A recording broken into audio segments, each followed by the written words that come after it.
Rain pounded the highway as Jake Thompson's headlights cut through the downpour. Two small figures stood in the middle of the road, barefoot, drenched, clutching each other like the world had vanished around them.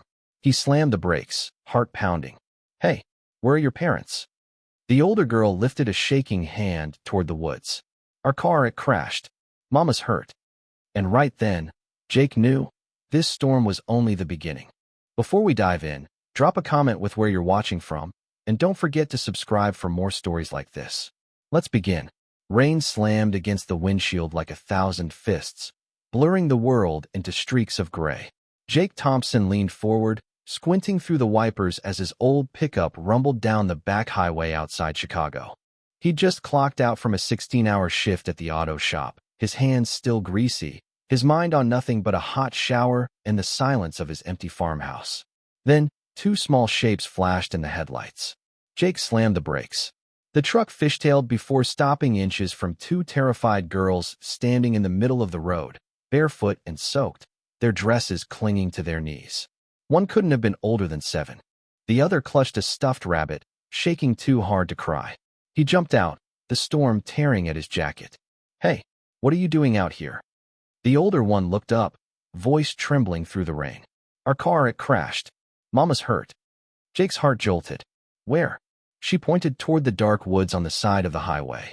A faint orange glow flickered between the trees, smoke, maybe fire.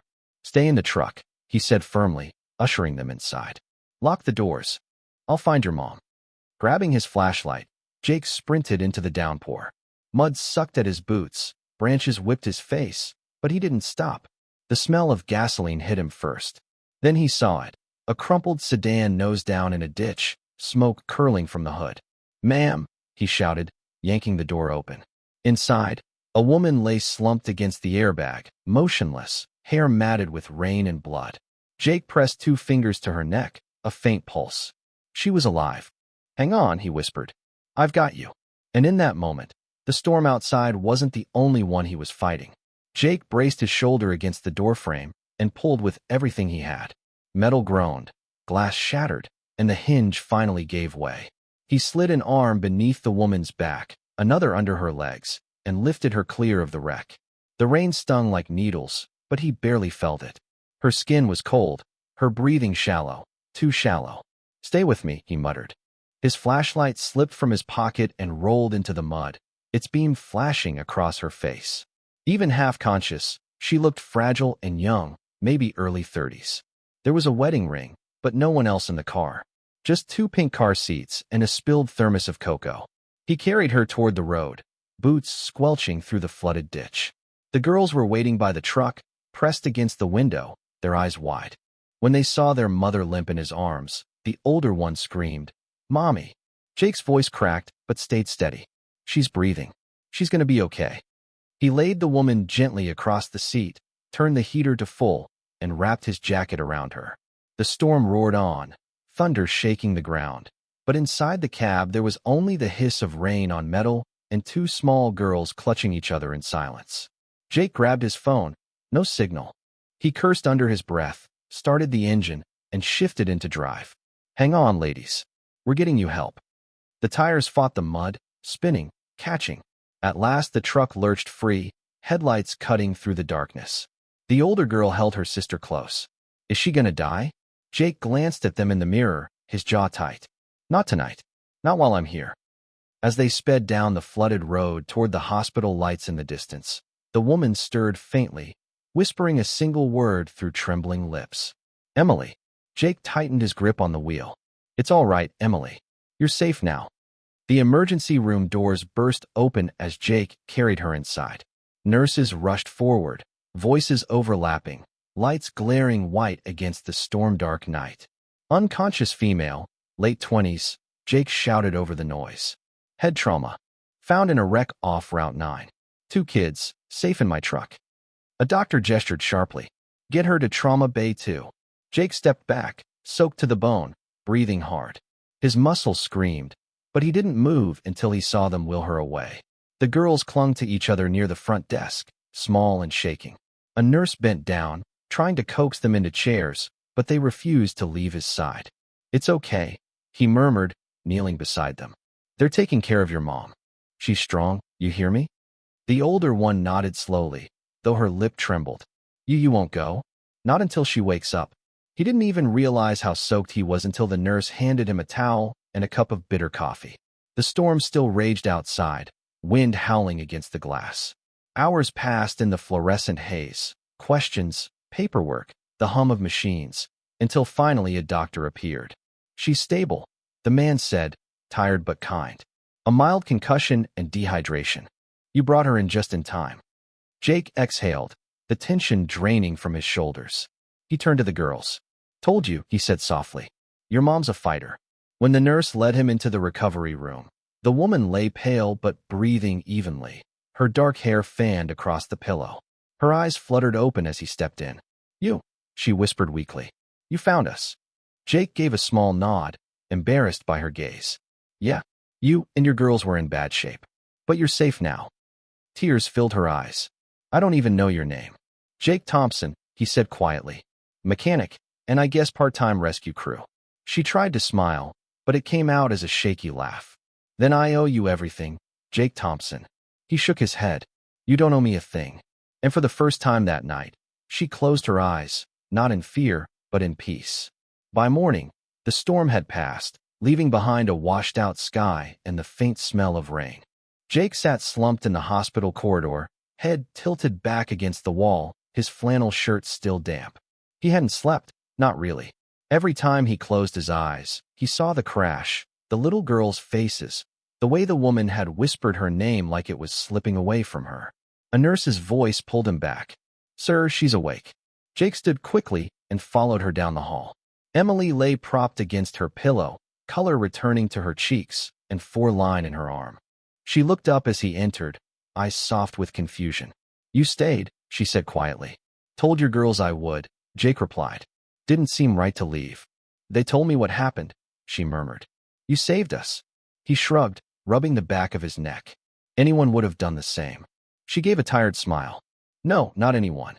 Silence lingered between them, warm but fragile. Then Emily's expression faltered. The social worker came, she said, her voice tight. Our home, it's gone. We were moving, trying to start over. I don't have family nearby, no place to go. Jake's chest tightened. He looked toward the window where the rain still clung to the glass. You got those 2 girls, he said softly. That's home enough for now. She laughed weakly. That's kind of poetic for a mechanic. He smiled faintly. Guess I've had practice fixing things other people give up on. When the nurse returned with paperwork, Emily hesitated before signing. They said I'll be discharged today, but I can't take my daughters back to nowhere. Her voice cracked on the last word. Jake looked at her, really looked, and made a quiet decision. You're coming with me, he said simply. Her eyes widened. Jake, I can't. You can, he interrupted gently. It's not charity. I've got a spare room, hot meals, and 2 kids will make the house feel alive again. Emily's throat tightened. Why would you do that for strangers? Because once, Jake said, his gaze steady, someone did it for me. The gravel crunched beneath Jake's tires as the old pickup rolled up the long dirt drive to his farmhouse. The storm clouds were finally breaking, streaks of gold pushing through the gray horizon. In the passenger seat, Emily sat quietly, her daughters asleep in the back, their small heads leaning against each other. Her eyes were red, not from crying, but from exhaustion that went deeper than sleep could fix. Jake parked beside the porch and killed the engine. The house looked small and worn. Chipped paint, a sagging gutter, a porch swing that creaked in the wind. But the lights glowed warm through the windows, like it had been waiting for someone to come home. You sure about this? Emily asked softly. You don't even know us. Jake smiled faintly. I know you needed help. That's enough. He carried one of the girls inside, while Emily followed with the other, their tiny hands gripping her shirt even in sleep. The living room smelled faintly of coffee and engine grease. Toys lay scattered on the old rug, remnants of Jake's son before he'd moved away with his ex-wife. The memories hit him hard, but he pushed them down. He set the older girl on the couch and draped a quilt over her. Emily stood in the doorway, hesitant. This place, it feels safe. Jake nodded. It's quiet. The roof leaks when it rains, but you get used to it. She smiled a little. After last night, a leaky roof sounds perfect. While the girls slept, Jake made soup. Nothing fancy, just what he had left in the pantry. Emily sat at the kitchen table, her fingers tracing the rim of a chipped mug. "You live here alone?" she asked. "Yeah," he said, stirring the pot. "Had a son once. Mason. He's 10 now. Lives with his mom across town. I see him weekends." There was a pause, the kind that made the air feel heavy. "You're a good father," she said quietly. He shrugged. "I try. Sometimes life doesn't give you much choice but to keep going." Emily looked down, eyes glistening. "I used to think I was doing that, keeping us safe. But I was just running." Jake sat across from her, his voice steady but gentle. "You ran into the right storm." For the first time in a long while, Emily smiled, small, real, and tired. Sunlight spilled through the thin curtains, dust floating like gold in the quiet air. For the first time in years, Jake woke to the sound of laughter echoing down the hallway, soft, startled laughter that didn't belong to him. He blinked, rubbed his eyes, and realized how strange the house felt when it wasn't silent. In the kitchen, Emily stood barefoot beside the stove, her damp hair tied in a loose braid, one of Jake's flannel shirts hanging off her shoulders. She was flipping pancakes with awkward precision while her daughters giggled at the table.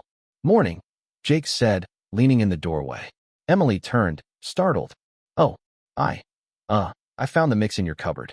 I thought it was the least I could do after," she trailed off. Jake smiled faintly. "After saving my old house from another quiet breakfast?" Her eyes softened. "Something like that." The smell of butter and maple filled the kitchen. For a while, there were no heavy words, just the clatter of forks, the girls' chatter, and the steady rhythm of a home remembering what warmth felt like. After breakfast, Emily helped wash the dishes while the girls explored the backyard. "They haven't laughed like this in months," she said quietly. "Since before everything fell apart." Jake dried a plate and set it down gently. "Kids don't need much to feel safe. Just someone who keeps showing up." She glanced at him. "You talk like someone who's been through it." He nodded once. "Lost my wife years back. She was sick. After that, I thought quiet was the same as peace. Turns out it's not." Emily's voice softened. "And now?" Jake looked out the window where her daughters were chasing each other across the grass. "Now it feels like life's knocking again." For a long moment, neither spoke. The sunlight caught in her hair, and the tired lines in his face eased. Something unspoken settled between them. Not romance. Not yet, but recognition. Two people who'd been broken by life, and somehow found the courage to rebuild. When the girls ran back inside, giggling and breathless, Jake chuckled. "Guess the house is officially awake." Emily smiled. "Maybe it's finally alive again."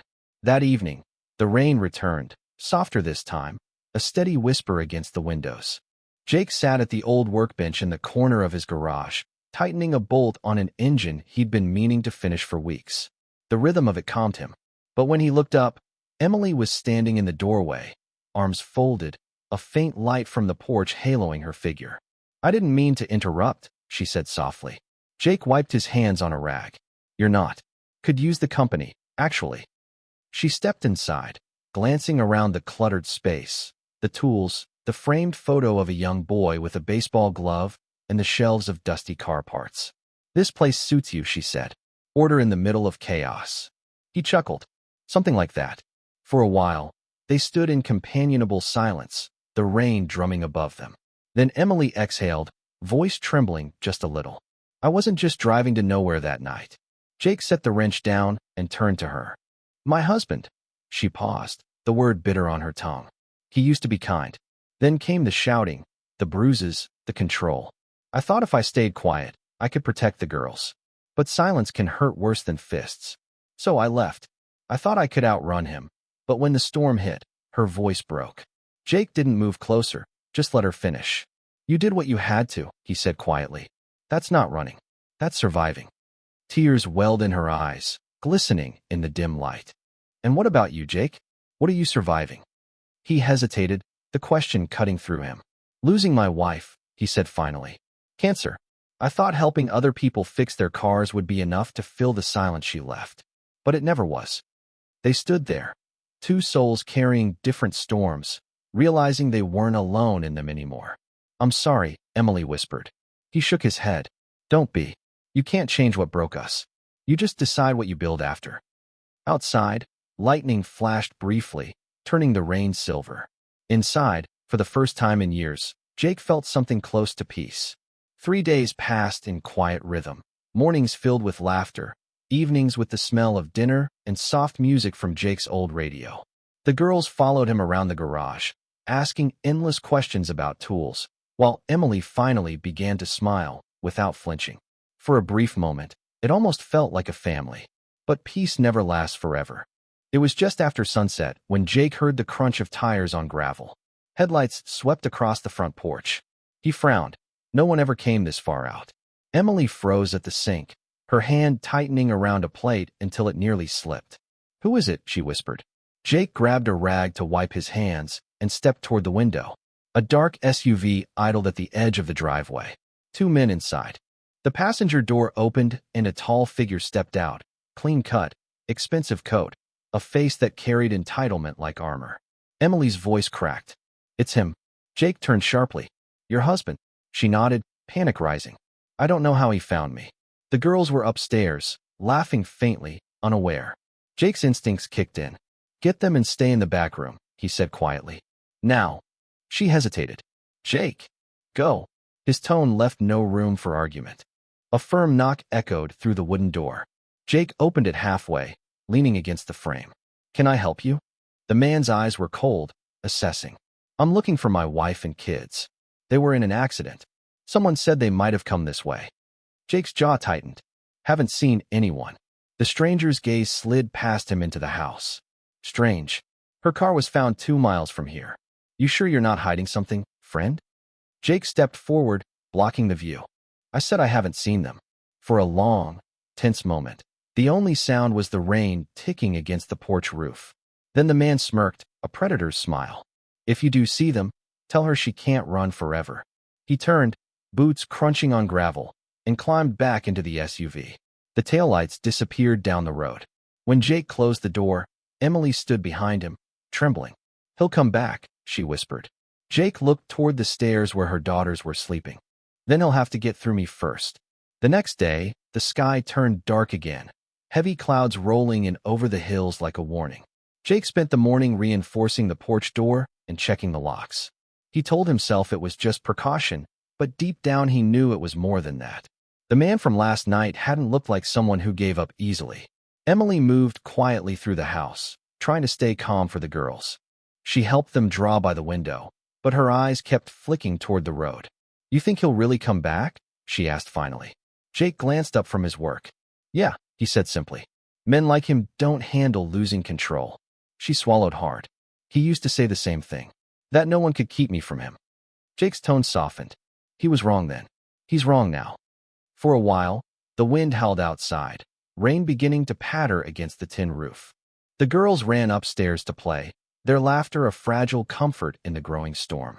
Emily stood at the counter, twisting her hands. "You shouldn't be involved in this," she said. "It's my mess." Jake stepped closer, his voice firm but gentle. "You and those girls walked into my life that night for a reason. You don't get to call that a mess.